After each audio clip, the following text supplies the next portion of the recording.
Buenos días, buenas tardes con todos. El día de hoy estamos en la primera sesión de el programa por el Día Mundial de Concienciación sobre el Autismo.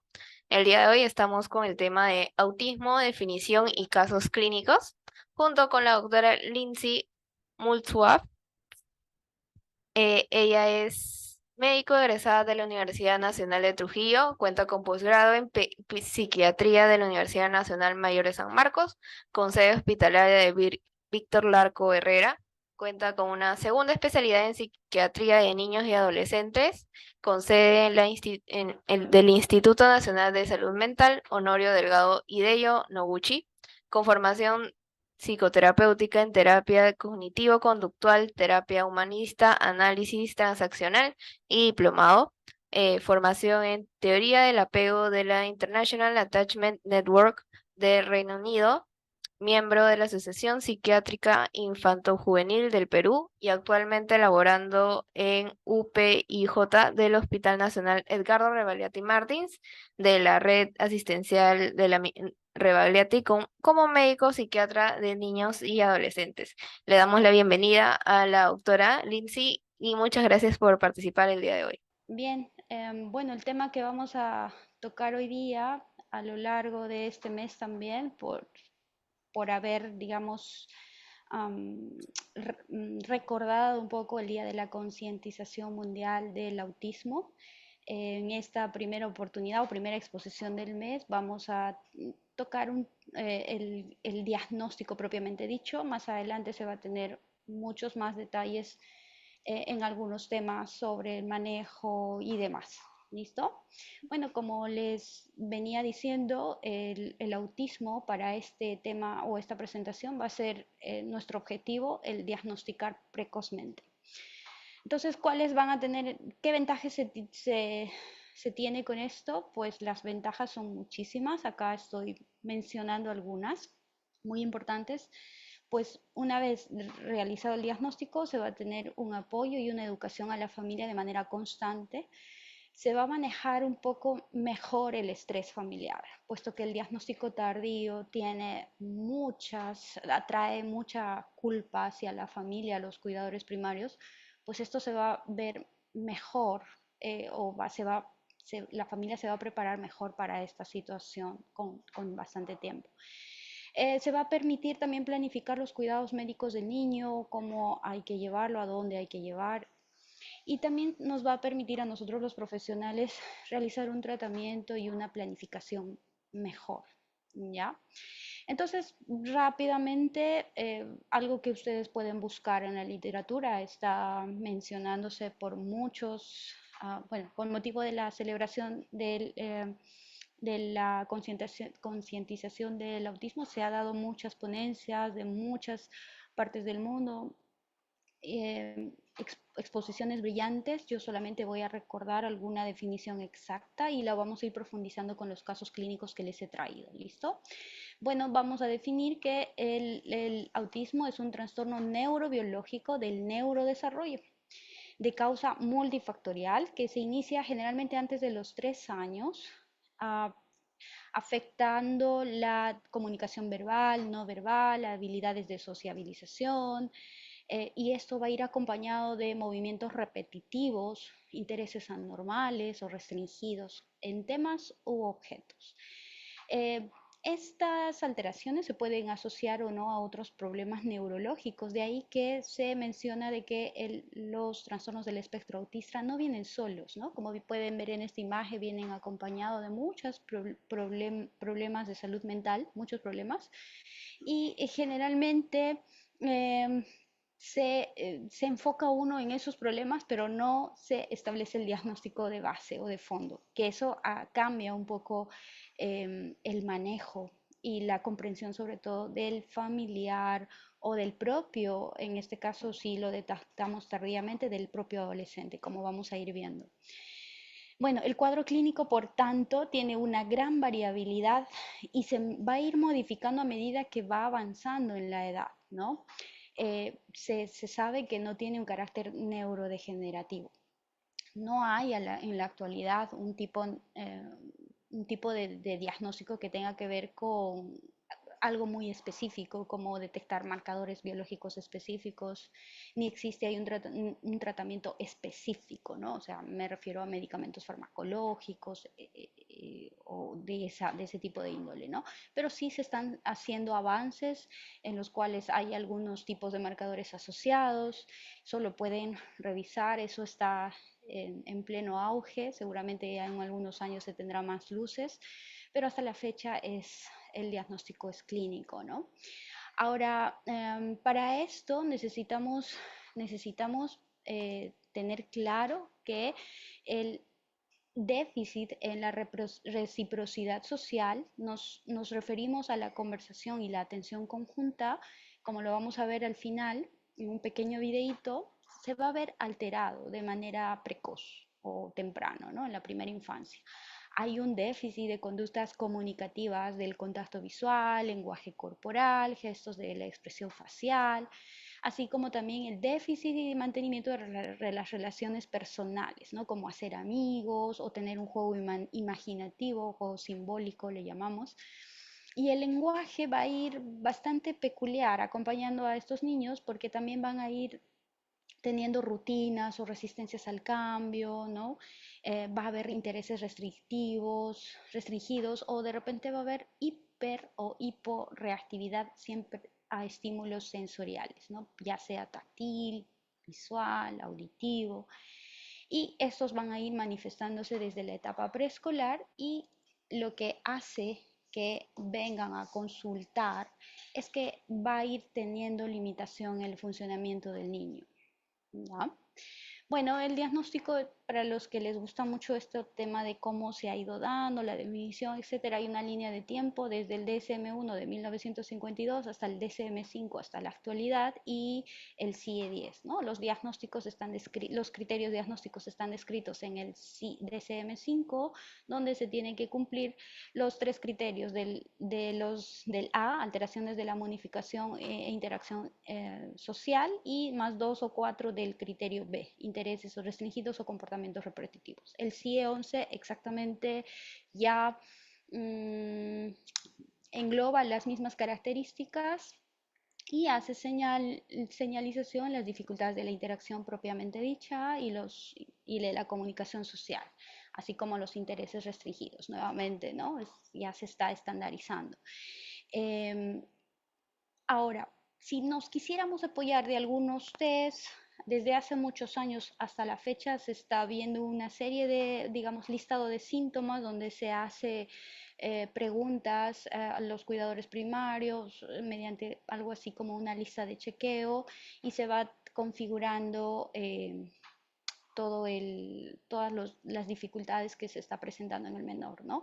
Pero actualmente donde hay mayor aceptación y también está estudiando, se aplica en muchos múltiples estudios, está el MCHAP, sobre todo aplicándose a un diagnóstico precoz antes de los 2 años, donde tiene una especificidad alta y una sensibilidad alta, ¿no? 95%.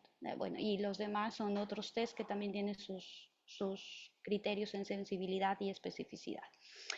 Nuevamente esta imagen les traigo como para que puedan ver que hay a mí me gustó esta imagen porque hay uh, digamos, simplificación de los criterios que tenemos que tener en cuenta, ¿no?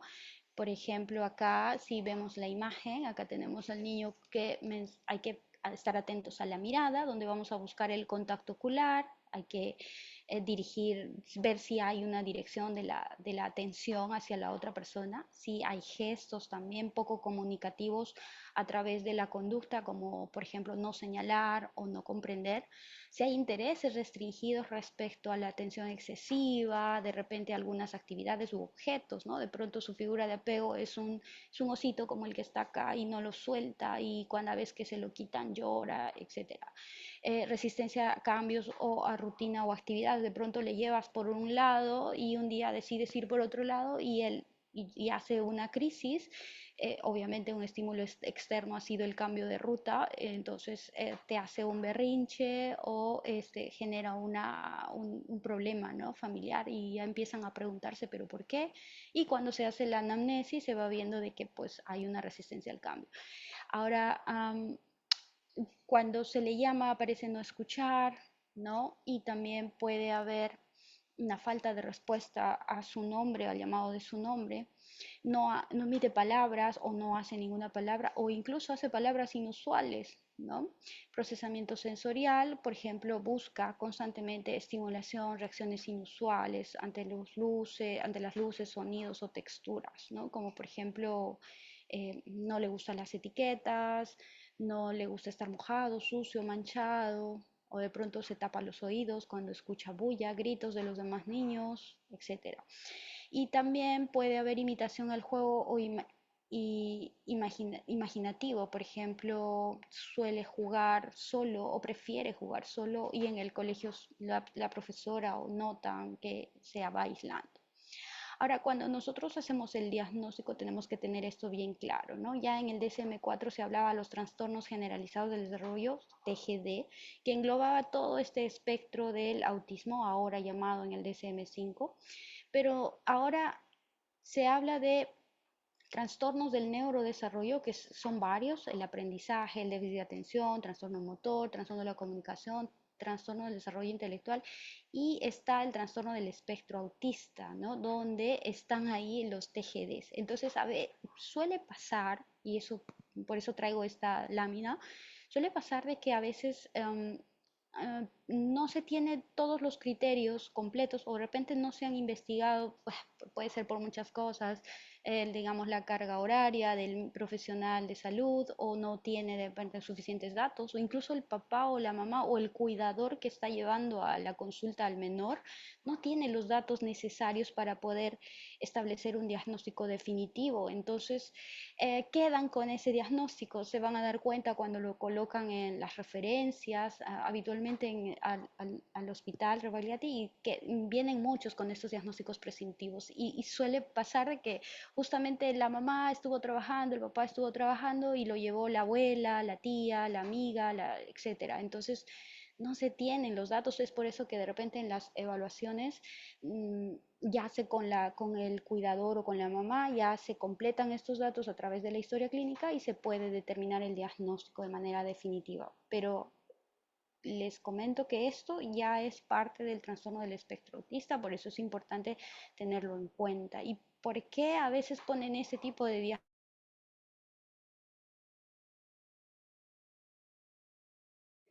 Sí, perdón.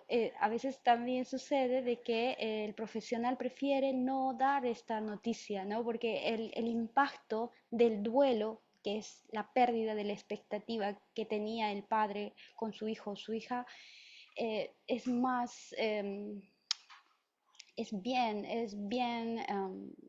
sucede un impacto emocional tremendo, ¿no? Y en la consulta que de repente te demora 30, 40 minutos habitualmente, en las mejores condiciones, te demorará una hora en consolarlo o de repente entenderlo o explicarle más detalles, etcétera. Entonces, suele pasar eso y es importante que lo tengamos bien claro porque el recibir la noticia del diagnóstico de tu menor siendo papá o siendo el cuidador primario, eh, va a hacer que entres en un periodo de duelo.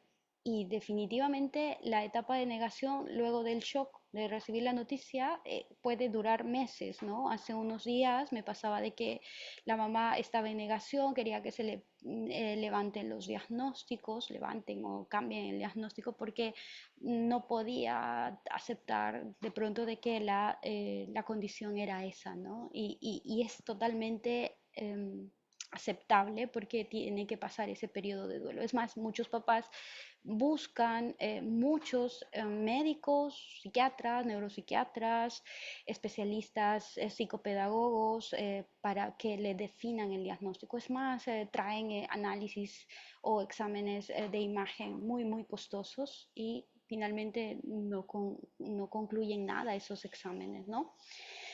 Bien, entonces habiendo hecho énfasis en esto que para mí era muy importante, les quiero comentar estos casos que les he traído. Bien, entonces hablamos de Pablo, un niño, nombre ficticio, 2 años y 11 meses, es hijo único, acude con sus papás porque están preocupados por varios aspectos de su desarrollo.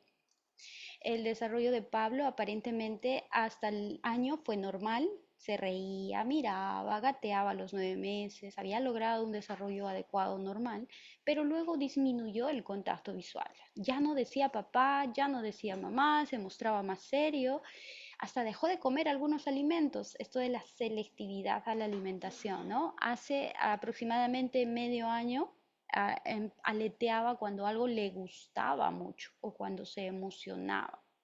Comenzó a pararse bien a los 14 meses, actualmente ya no habla, solo emite sonidos vocálicos, o, y cadenas silábicas, sí, no, y así.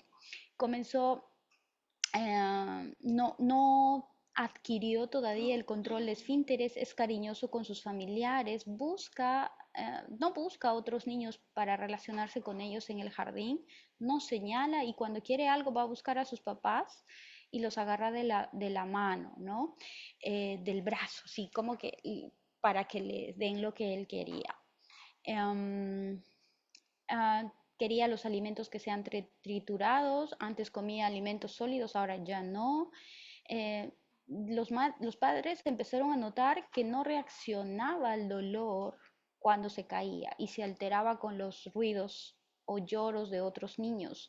Los padres no lo interrumpen, pueden pasarse mucho, cuando no lo interrumpen, puede pasarse mucho tiempo en una misma actividad, o sea que es muy repetitivo. Juega muy poco de manera funcional o estos juegos imaginativos, como lo vamos a ver más adelante, y utiliza los juguetes para golpearlos continuamente, de pronto sus carritos o juguetes que le compran los golpea contra la mesa, ¿ya? Reacciona a veces con rabietas y muestra interés por objetos redondos y si se lo quitan de las manos hace su rabieta, ¿no? Empezó sus estudios al jardín de 3 años con una adaptación lenta, lloraba mucho, tenían que acompañarlo, no se logró adaptar, había momentos en que sí, otros que no, y a lo largo del año se la pasó así. Solo quería ir al patio, corría de arriba abajo, casi sin sentido.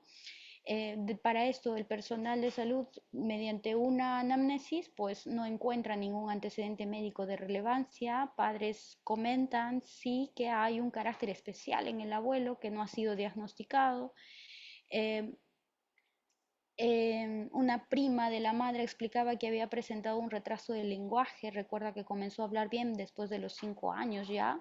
Y ha escuchado que de repente un primo materno le habían diagnosticado de TDAH y que toma actualmente medicación. Bien, tenemos ese caso, nos viene a la consulta, nos dan todos estos datos y yo les recomiendo que tuvieran un esquema en el cual puedan hacer énfasis en los hitos del desarrollo, ¿no? Acá yo les traigo mi modelo, bueno, hay un montón de modelos y seguramente mejores, pero es el que me ha permitido recolectar los datos de manera puntual y se los comparto porque me da una idea de qué cosas en el hito del desarrollo y entonces ha podido lograr el menor, ¿no? Ya que está, mira, justamente mencionando los antecedentes patológicos y los antecedentes familiares de parte del padre o de la madre y los antecedentes académicos, si ya inició el estudio o no, porque eso te va a permitir también recolectar datos de la profesora, como lo vamos a ver más adelante. A veces los papás no vienen porque ellos observan algo, simplemente porque les dijeron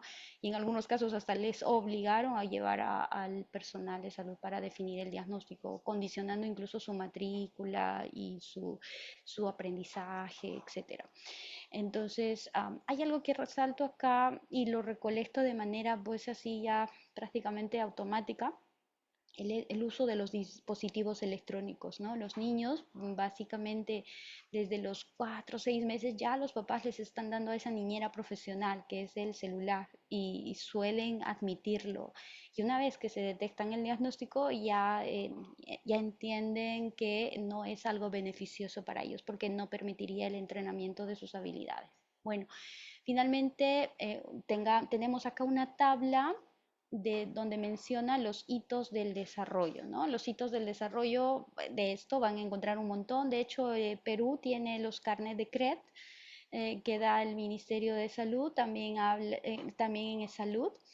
Y estas cartillas de control que dan a nuestros menores para ver los hitos del desarrollo o el control de crecimiento del niño sano, pues marcan unas figuritas, ¿no? Acá yo les estoy trayendo estos son hitos que me parece muy prácticos, son hitos que están en la guía del doctor David Huanca, donde menciona mucho, detalla, mejor dicho, los hitos con una sola palabra que te hacen, te va a permitir acordarte de manera muy práctica, ¿no? Bien, en este caso que hemos tenido, por ejemplo, probablemente a los 6 primeros meses el niño estaba teniendo todo normal, ¿no? Y si ahondamos un poquito en la anamnesis, podemos decir si abrazaba cuando tenía 6 meses o lograba dar abrazos y si era recíproco, eso es importante. Los niños que no tienen esto, pues probablemente ya hay que parar las orejitas, ¿no? Y seguir observándolo detenidamente. Y a los 9 meses logran sentarse solos. Esto es un hito muy que nos hacen recordar sobre la maduración del sistema motor grueso. Y a los 12 meses, como van a ver acá, ya hay maduración del sistema motor fino, sistema social también, porque ya va señalando con el dedo, con el índice, lo que quiere, con intento de comunicación a nivel cognitivo, ya va a voltear, ya va a tener va a oír el llamado de su nombre, cosa que en el caso no sucedía, y va a hablar, parlotear, intentos de hablar, ¿no? No es que habla, pero ya va a intentar, ¿no? Entonces, esta tablita nos habla, por ejemplo, acá de los 12 meses, donde ya va el niño a tener su camina sin apoyo, da unos pasos de un lado a otro, cosa que en el niño no se tenía este dato, y ya agarraba de manera precisa algunos objetos pequeños entre el pulgar y el índice, señalaba cuando quería algo con el dedo, voltea su nombre, giraba y palabreaba. Antes de hablar o dar palabras, vamos a ver acá que a los 9 meses ya podemos pensar de que el niño balbucea, ¿no? Entonces, esto es un correlato desde ahí, ¿no? Desde que si la vea con decir mama, gugu, gaga, hasta balbucear que es mamá, mamá, mamá, que no es una intención clara de llamar a mamá o a papá, simplemente son balbuceos donde no hay esa intención. Y a los 12 meses ya hay sentido, ya dice mamá y ya intenta llamar. Son hitos claves, ¿no? Y es importante tenerlo en cuenta. Como han podido darse cuenta, en el caso anterior ya teníamos muchos indicios de estos con los hitos marcados, ¿no? Ahora, este es otro casito, por ejemplo, les traigo, es un varón de 3 años, 9 meses. El tutor fue que lo deriva al colegio y dice a los padres que observa algunos detalles. Los padres observan que es muy observador, se fija en todo, es curioso, explorador, aparentemente no todo está bien para ellos.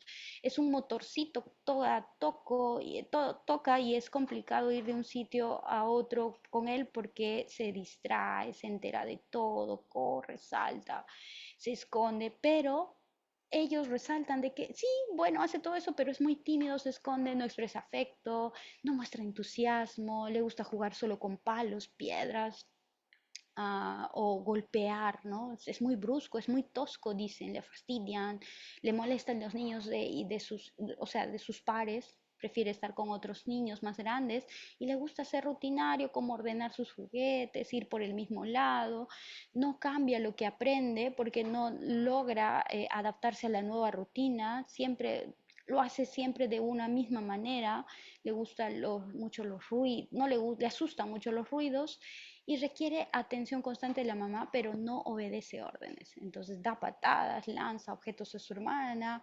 Entonces, estos comportamientos del padre decía, bueno, no, y muchas veces se confunde con trastorno de déficit de atención y no es que no pueda haber un trastorno de déficit de atención, pero sí es importante el diagnóstico y la mayor limitación que está causando el autismo. Por eso es importante definir eso primero.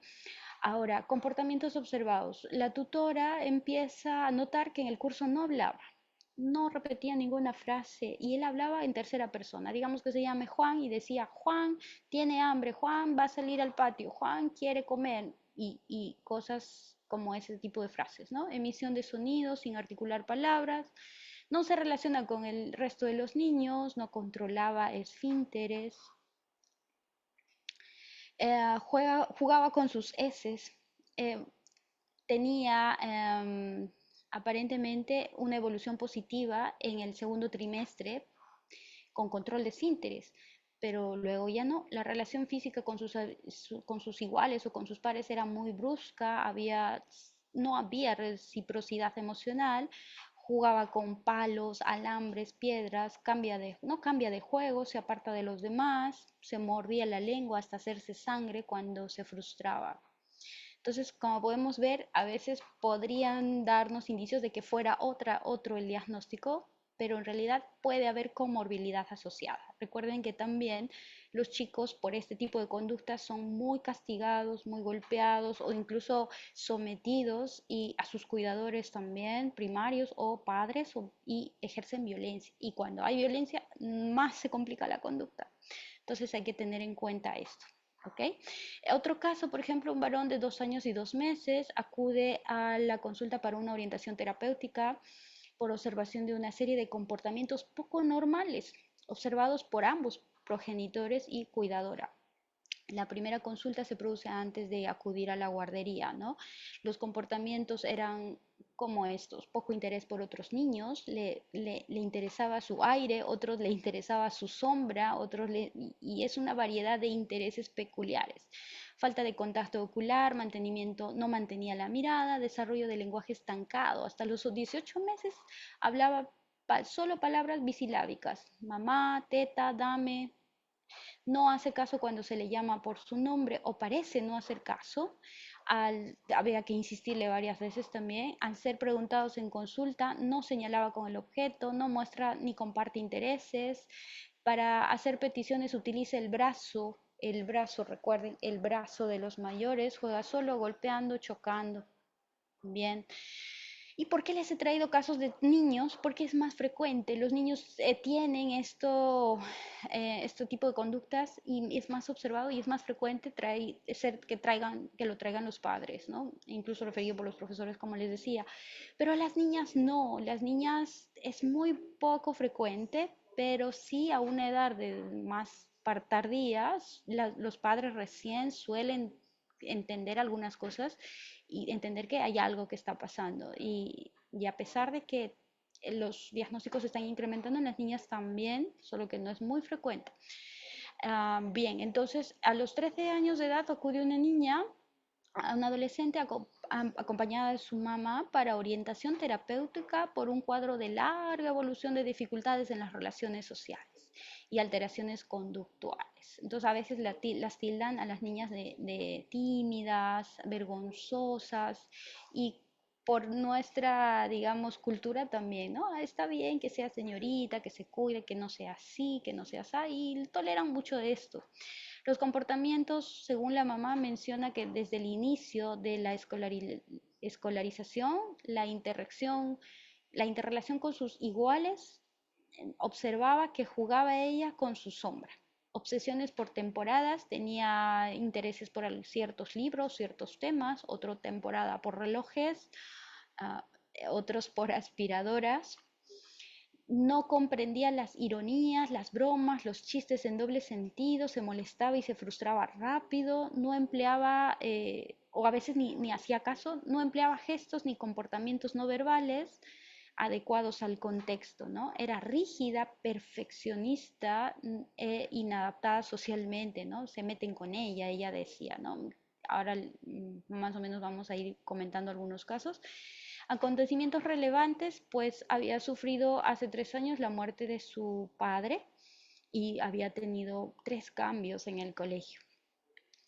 Había tenido resultado de un coeficiente intelectual bajo. Bueno, acá claramente nos está diciendo de que hay comorbilidad asociada, además del cuadro, ¿verdad?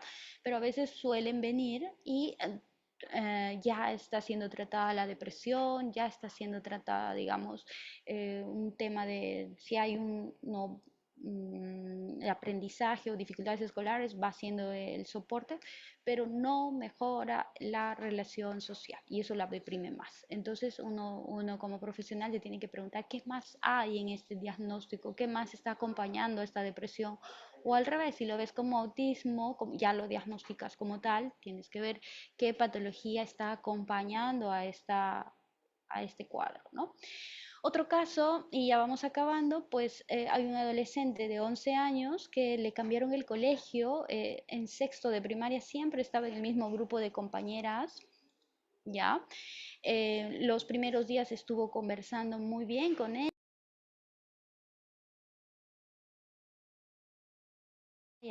En muchas ocasiones se notaba ciertos temas de interés, o sea, había interés por los temas con los que conversaban, pero a los pocos días se observaba de que la dejaban de lado, no querían hablar, perdían el interés las amigas por estar con ella y ella lo notaba, ¿no? En ocasiones no deja de hablar con otros niños, otros temas como fanatismos por ciertos cantantes o ciertas películas que se lanzan, no sé, por ejemplo, si La Sirenita salió en los cines, entonces es un tema nuevo, lo conversa muy bien y pasa desapercibido y nadie lo notaría, ¿no? Pero luego a los días sigue hablando de eso, entonces bueno, ya es fanática, ya uno empieza a tener algunas dudas, pero finalmente no, cuando hablaba con ella decía que se sentía, a pesar de hablar o intentar encajar en las conversaciones de sus amigos o sus pares, se sentía como perro verde, ¿no? Usaba esta palabra, esta frase para decir de que ella no encajaba en sus amistades. Otra vez vino el perro verde y se sentía que era diferente, ¿no? Esa frase hacía referencia a cómo se sentía, no encajaba, no encajada. Para poder integrarse a sus compañeras se aprendía toda la bibliografía de la cantante, si es que hablaban de cantantes, o como si fuera un libreto aprendido, ¿no? Le costaba aprender y reclamaba porque no era aceptada. Entonces ahí podemos ver otro caso.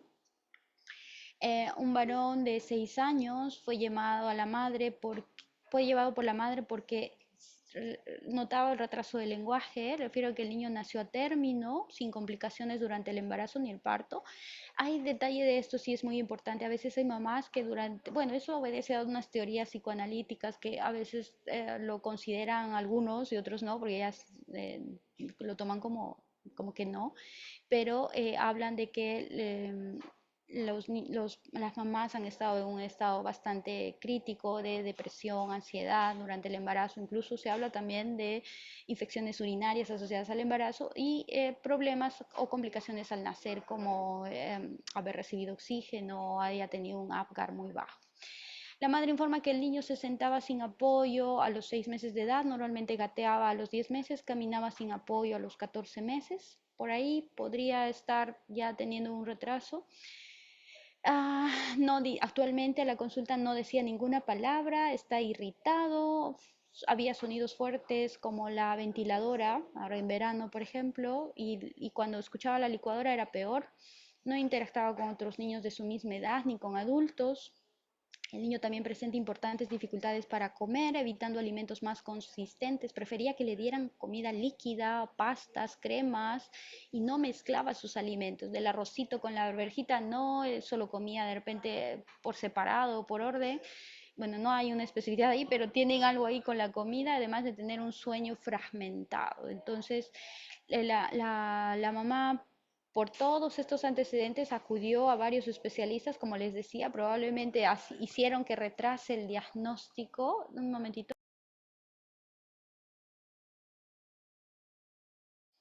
Entonces, todo esto ha hecho de que la mamá traiga esos resultados que les decía, ¿no? A veces les hacen un potencial de eco auditivo, resonancia magnética nuclear, un electroencefalograma. Bueno, por fines de tiempo ya no voy a detallar para qué sirve cada examen, ahí lo tienen y lo pueden revisar más adelante. Y bueno, todo negativo, nada normal. Y bueno, todos estos casos van trayendo a la consulta y como les decía, ¿no? Este proceso del diagnóstico tiene que ser con estos detalles de la anamnesis. Una buena historia clínica, si Si pueden ampliar un poco más, si hay tiempo para ello, lo pueden ir teniendo. Incluso ayuda mucho que algunos padres ya han ido por servicios de psicología de la casa, cerca de la casa, o incluso de su mismo centro educativo, o incluso las tutoras ya vienen dándoles un informe previo. Eso ayuda mucho para poder leerlo y tener en cuenta algunos de estos datos, sobre todo en las interacciones sociales. Y ahora les traigo unas cuantas diapositivas respecto a las niñas, ¿no? Es importante hacer el diagnóstico precoz en niñas también, puesto que a veces en la adolescencia se presentan más dificultades para poder regular sus emociones y eso hace de que las niñas estén acudiendo un poco más a las emergencias o a problemas psicológicos porque se cortan, se lastiman o se frustran muy rápido frente a las cosas cotidianas que nos pasan cuando estamos, estamos yendo a estudiar, ¿no? O incluso en las relaciones de pareja, cuando empiezan a tener sus primeras relaciones de pareja. Entonces, las interacciones sociales en las niñas puede tener un funcionamiento similar a las neurotípicas, ¿no? Pero las niñas realizan este intento de establecer amistades, pero tienen la dificultad para interpretar señales y a menudo se excluyen de los grupos. Generalmente no son aceptadas ni rechazadas, pero sí ignoradas, ¿no? Pueden sentirse ignoradas, como el caso que les mostraba. Tienden a mostrar más y mejores habilidades sociales que los hombres dentro del espectro. Entonces, justamente por eso no se les diagnostica. Incluso las chicas suelen hacer el masking, ¿no? Nos comentaba, por ejemplo, una terapista, una psicóloga, creo que era bastante experta en problemas de neurodesarrollo y nos decía, ¿no? Ella daba pautas a los niños y un día en la consulta viene y parecía oírse a sí misma, pero era una niña que imitaba su voz tal cual, ¿no?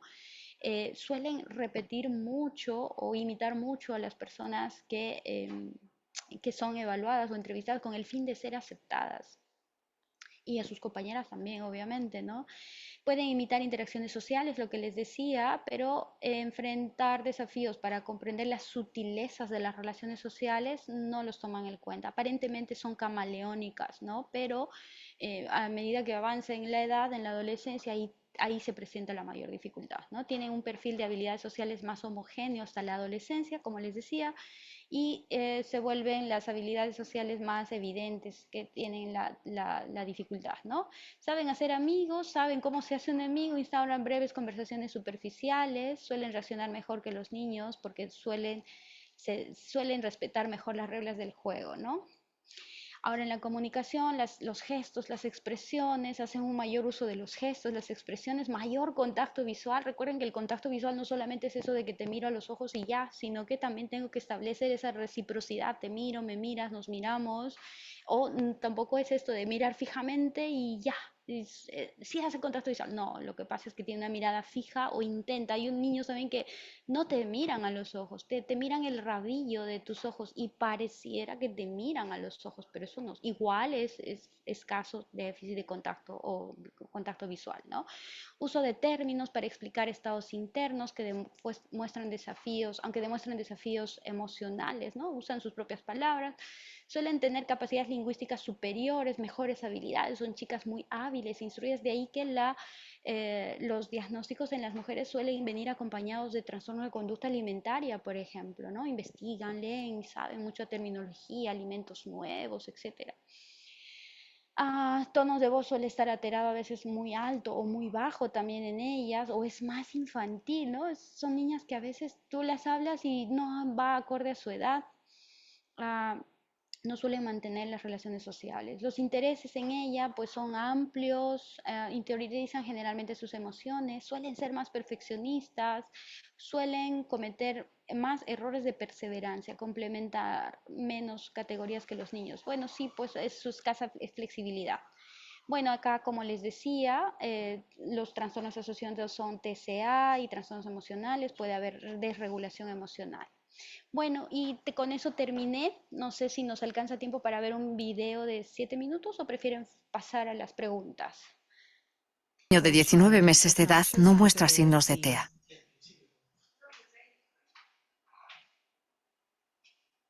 Él ha optado por jugar con las pelotas. Rápidamente integra a la examinadora en su juego.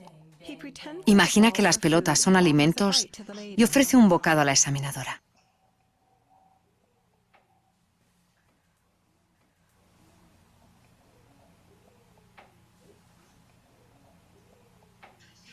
He pretends a lot of stuff is food, and he always wants you to It offers eat it it. to you, okay. You're making some yummy food. Él entiende que los alimentos, cucharas, platos y la comida pertenecen a un mismo grupo.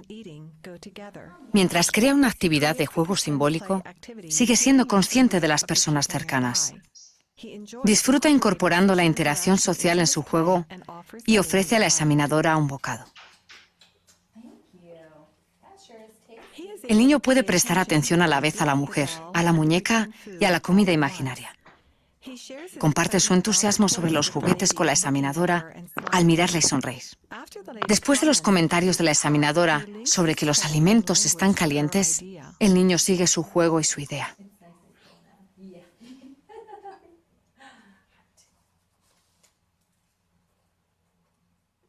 Aquí imita la acción de la señora con la barra de labios de mentira. Video, my lipstick on. Esto le ayuda a aprender habilidades de juego y al mismo tiempo sincroniza su acción con las acciones de otros. Yeah, she has lipstick on. Oh, just like mommy wears. You look so pretty. Thank you. Este niño de 19 meses de edad muestra signos de TEA.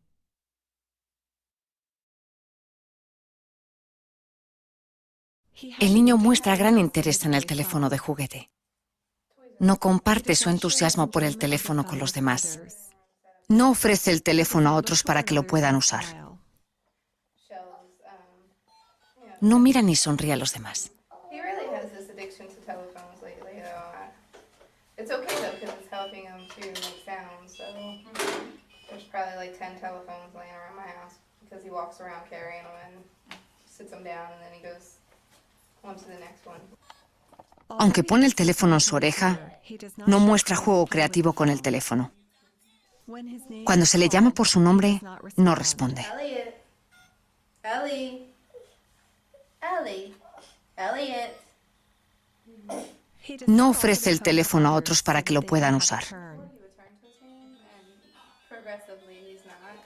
Su madre intenta distraer su atención del teléfono.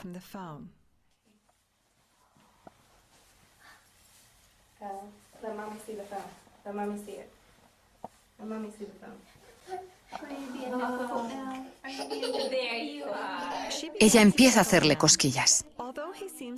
A pesar de que parece disfrutar de las cosquillas, el niño no mira a su madre, ni hace ningún contacto social con ella. No trata de comunicarse con su madre para mantener el juego social en marcha.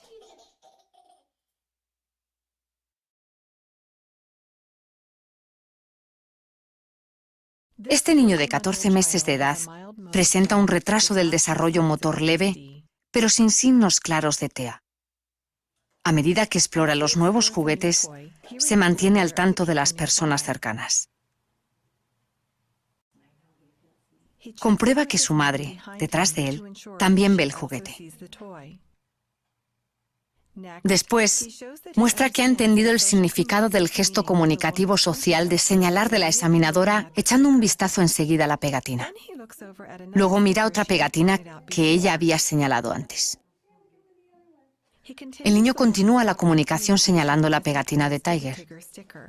Muestra la motivación para mantener el interés social por los demás y la capacidad de comunicarse coordinando la mirada, la vocalización y el gesto.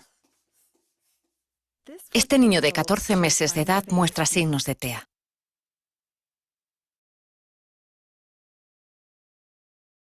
Primero, él agita sus manos mientras se hacen las burbujas. No comparte su diversión mirando al hombre.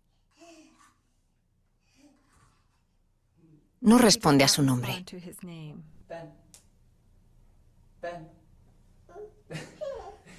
Ben. Aunque él mira el dedo del hombre, no sigue la dirección del gesto buscando el objeto que requiere su atención.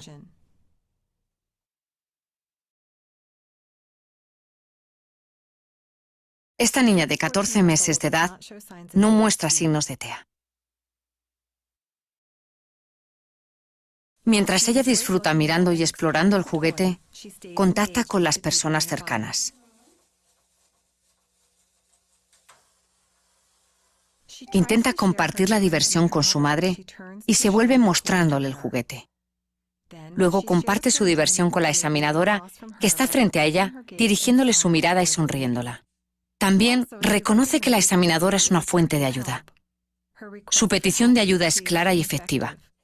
Al coordinar el contacto visual, los gestos y las vocalizaciones, su comunicación intencional es un signo sano del desarrollo social y comunicativo.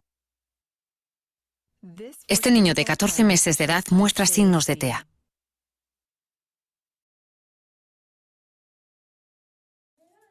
Observe cómo su atención está tan centrada en el juguete que no interactúa con la gente cercana.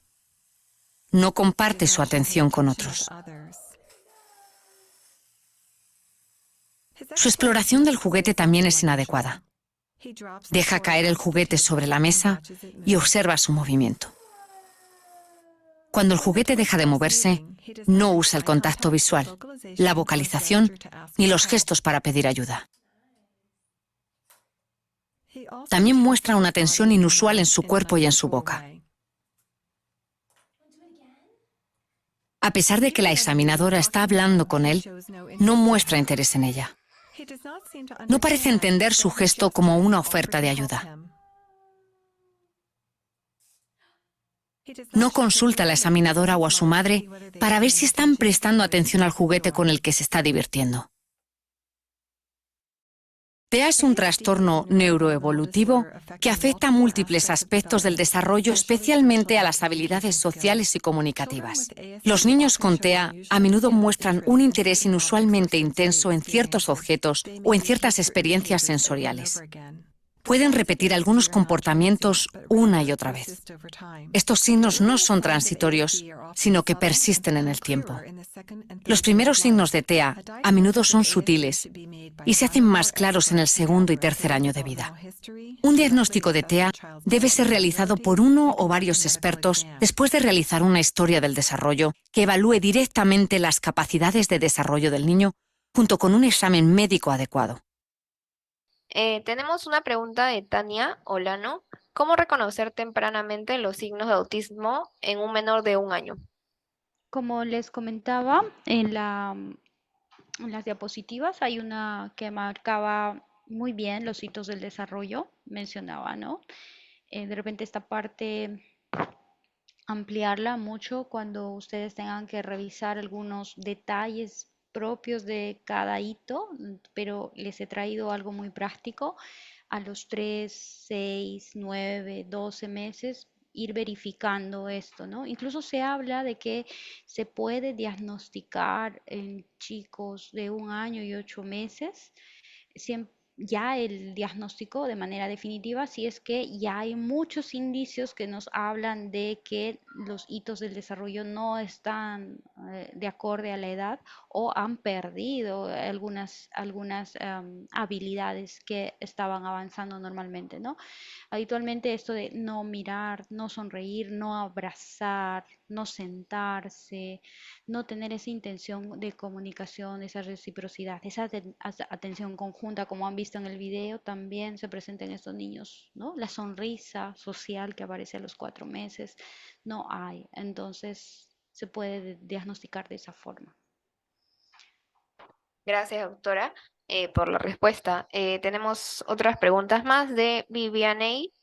¿Cómo podemos trabajar con los adolescentes Asperger en cuanto a su socialización? Bueno, si el diagnóstico es tardío, pues es una serie de habilidades sociales las que se tiene que implementar o en él, o sea, practicarlo constantemente. Pero si es que el diagnóstico es temprano y ya llega a la adolescencia, quiere decir, con esas dificultades, quiere decir que ha faltado más entrenamiento en esas habilidades sociales. Se habla mucho de, por ejemplo, esto de la expresión con ellos en el entrenamiento en el rostro, ¿no? Si nosotros hablamos con ellos, tenemos que ser muy, muy expresivos, incluso darle instrucciones precisas para algún tipo de actividades o acciones con sus pares, ¿no? Como por ejemplo, si te guiña una chica así el ojo es porque te está queriendo decir algo que le gustas, qué sé yo. Y así a esos detalles o micro detalles que ellos si no lo mencionan o no se los dicen o no lo ven o no lo perciben o no lo practican, pues nunca lo van a poder poner en el día a día o no lo van a entender.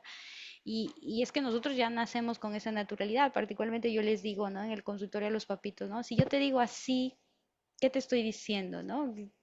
Ya ustedes más o menos ahorita se están imaginando qué les estoy diciendo y ya van actuando en base a eso. Pero si le digo esto a un niño con pocas habilidades de su lenguaje no verbal o hacerle bromas, no lo va a entender si nadie se lo ha explicado. Por eso es importante las habilidades sociales. Gracias, doctora. Una siguiente pregunta eh, de Patricia Caicho. Quisiera saber si el autismo afecta algún órgano. No, no que yo sepa, no afecta ningún órgano. No, como le digo, no, les he dicho, no hay una prueba que diga que esto es degenerativo. Si hablamos del cerebro como órgano, ¿no? No, no es degenerativo, simplemente es una dificultad de maduración y adquisición de habilidades que a medida que se van entrenando, se van viendo, incluso las resonancias magnéticas multifuncionales mencionan que áreas del cerebro van generando mayor actividad neuronal justamente en base a las terapias que se les va haciendo, ¿no? Bien, una última pregunta más. ¿El trastorno de espectro autista afecta a todos los pacientes autistas o solo un porcentaje? El trastorno del espectro autista afecta a todos los autistas o a un solo porcentaje, pues no sé si la pregunta está mal formulada o no entiendo qué me quiere decir con esa pregunta, pero lo estoy entendiendo como que el espectro autista afecta a toda la población. No, no afecta. El incremento en porcentaje sí está más, se habla de una prevalencia del 7 a 14 de 1000 personas, ahora con aumento de un promedio hasta 20, se habla de un promedio de 10 a 11 por 1000 habitantes, pero no, y es más afectado en mujeres que en varones, y ya se habla del espectro autista, incluso ya no se habla, ya no se va a hablar en unos años más del trastorno del espectro autista, TEA, se va a hablar de la condición del espectro autista, o sea, la terminología va a variar, pero la situación clínica va a seguir siendo la misma. Como hace muchos años, solo que ha cambiado de nombre, incluso hace muchos años le llamaban psicosis infantil, imagínense. Entonces, los nombres van a ir cambiando, pero la condición va a continuar. Muchas gracias, doctora. Bueno, en esta oportunidad finalizamos con las preguntas, pero bueno, nos preguntan si nos puede dejar un correo o un número de contacto para si usted desea, y también si nos puede brindar las palabras finales para finalizar la sesión. Sí, claro. Les dejo ahí mi correo, doctoralindsay@gmail.com. Y bueno, unas palabras finales. Eh, Tenemos que aprender también, adicional a todo esto, de aprender a dar la noticia. Eso sí es importante, ¿no? Al menos desde en los hospitales de tercer nivel ya vienen ya preparados, ¿no? Pero en un primer nivel es importante, o un segundo nivel, es importantísimo darles las noticias eh, con el fin de que se haga un abordaje precoz. A veces evitamos decir para no referir o para no confirmar el diagnóstico de manera precoz. Le decimos, espere a los 5 años o a un poquito más, es muy pequeño para la edad. No, tratar de no hacerlo porque se pierde mucho, mucho tiempo, se pierden muchas oportunidades, y cuando ya llega el tiempo de decir la verdad, la culpa crece en los padres. Una culpa que a veces se rompen se rompe la familia, se rompe esa expectativa que tienen y contenerlos hace perder también, digamos, la oportunidad de que ellos puedan buscar ayuda oportuna, ¿no? Porque están en su duelo, por eso es importante. Ya, eso quería agregarles como recomendación.